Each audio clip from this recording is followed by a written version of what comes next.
मैं सदके मैं वारी तुहाडा वीर शफकत बारी। अस्सलाम वालेकुम। वड्डियां दे भी चलाक जनानी कदे वसदी नहीं वेखी ते भोली जनानी कदे उजड़दी नहीं वेखी। गल ना कन धर के सुनी। किसान जिमीदार विचारा ये भोला बादशाही, तू जिमें आना है तेरे पिछे लगदे ही। मुरब्बिया मूँह कणकां गड्डियां रेट की लभ्या 2150 मोड़ 2150 ते जे हुण कल नूं कणक दा रेट घना हो जावे ते जिमीदार दे हत्थों तो निकल गई। मुड़ तू नफ़ा किनू दिता? स्टाकीए नूं, जिन्हें कणक स्टाक कीती ते कीती जांदा ही।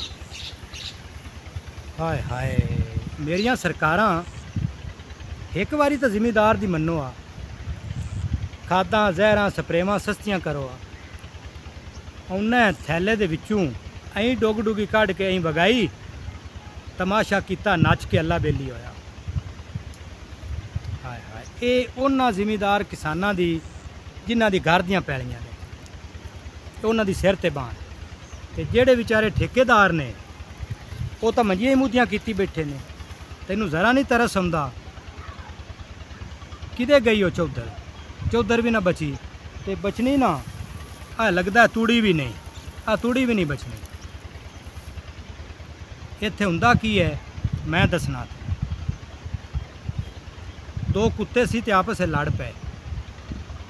एक कुत्ता सी पिंड दे चौधरी दा, दूजा कुत्ता ना नच्चण वालियां दा सी। नच्चण वालियां दा कुत्ता जित गया। नच्चण वाले जेड़े ने वो डै पे नच्चण। चौधरी बड़ा ढीठ होया। चौधरी ने आख्या छिमाई दी गढ़ जे।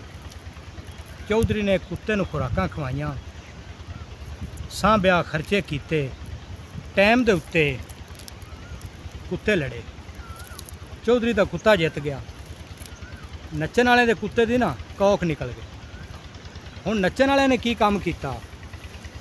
उन्होंने कुत्ता चाह के मोढे उत्ते रखिया ते डै पे नच्चण। चौधरी आंदा भी डाढिओ भी तुहाडा कुत्ता हार गया, तुसीं नच्चण डै पे ने।